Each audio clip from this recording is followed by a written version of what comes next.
Okay, so here's our game plan for this explainer. First, we're going to uncover what TSH actually is. Then, we'll use a simple analogy to make it all click.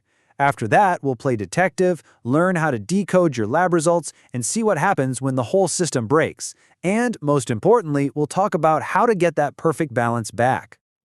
All right, let's dive right in. We're going to start with the basics. So TSH, that stands for Thyroid-Stimulating Hormone, is basically the master switch for your metabolism.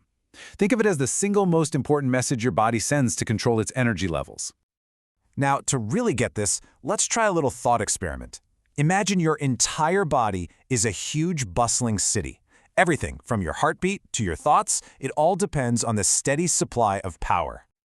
Okay, so in our city, the thyroid gland, that's the main power plant. It's this little butterfly-shaped gland right here in your neck, and its whole job is to generate the city's energy.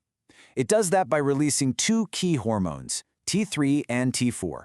Just think of them as the electricity flowing through the grid. But, any power plant needs a supervisor, right? Someone to tell it, hey, ramp up production, or, okay, ease off a bit. Well, that supervisor is your pituitary gland. It's this tiny, pea-sized gland, but it's a powerful command center right at the base of your brain. And TSH, that's the actual message the supervisor sends. So when the city needs more energy, the pituitary sends a high TSH signal. It's basically yelling, work harder. But when the city has way too much power, it sends a low TSH signal, which is like a quiet whisper saying, slow down. It's really that simple. And here's where the system gets really, really smart. It's this beautiful, constant feedback loop. You've got the hypothalamus, think of it as the CEO of the whole operation, telling the pituitary manager to send out that TSH message. The thyroid power plant responds, but here's the cool part. Once the city's power levels are just right, the hormones themselves send a signal back to the pituitary telling it to chill out. I mean, it's a self-regulating system that makes a smart thermostat look, well, kind of primitive. Okay, so with that analogy in mind, let's get practical. How do you decode your own lab report? How do you know if your system is actually in balance? Right.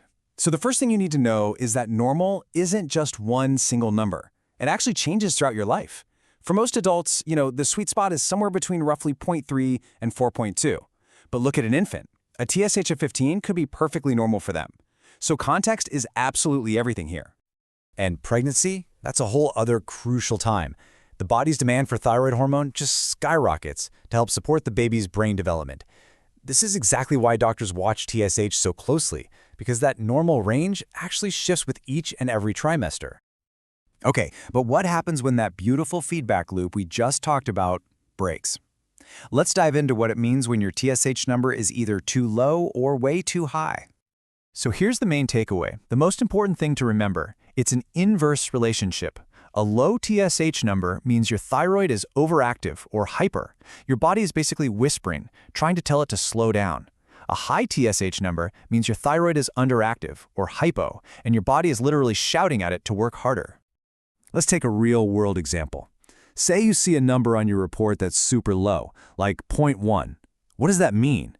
It means your pituitary has slammed on the brakes. It's barely sending out any go signal at all, because that thyroid power plant is just out of control, flooding your system with hormones. And believe me, you feel this. Your whole body is stuck in fast forward. Your heart's racing. You feel anxious and shaky. Maybe you're losing weight without trying, and you just can't sleep. Your metabolism is just burning way, way too hot. Okay, now let's flip that completely. What if your report comes back with a number like 10.0? This is the exact opposite problem. Now the pituitary supervisor is screaming at the top of its lungs, sending out this massive TSH signal, because the thyroid power plant has basically shut down. And this feels like your whole body is slowing down to a crawl. You're exhausted no matter how much you sleep, you're gaining weight, you feel cold all the time, and you're just stuck in this awful mental fog. Everything feels heavy. Now this is so important. It is vital to understand that the TSH number, as crucial as it is never the whole story. Think of it as the first and most important clue, but a good diagnosis needs more information. So a doctor has to piece together the full puzzle. They're going to check your free T4 and T3 levels to see what the actual power output from the plant is. They'll look for specific antibodies to figure out if your own immune system is mistakenly attacking your thyroid, which is what happens in autoimmune conditions like Hashimoto's or Graves' disease. They might even use an ultrasound to get a direct look at the power plant's physical structure. Okay, I know this all might sound a bit overwhelming, but here's the most important part of this whole story. Balance can be restored. You just need to know what signs to watch for and when it's time to act. Think of these as your body's alarm bells. If you're dealing with sudden weight changes you can't explain, or extreme fatigue that sleep just doesn't fix, or maybe new anxiety or depression, heart flutters, or you just can't tolerate being hot or cold, it's time to talk to a doctor. Please don't ignore these signals. And this really brings us to the most hopeful part of this entire story.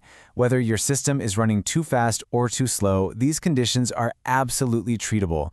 The whole goal is just to get that power plant back in sync with the rest of the city. And with the right medical guidance, it's totally achievable. So, in the end, TSH isn't just some random number on a lab report. It's a message. It's a direct message from your body. The only question left is, what is your body telling you?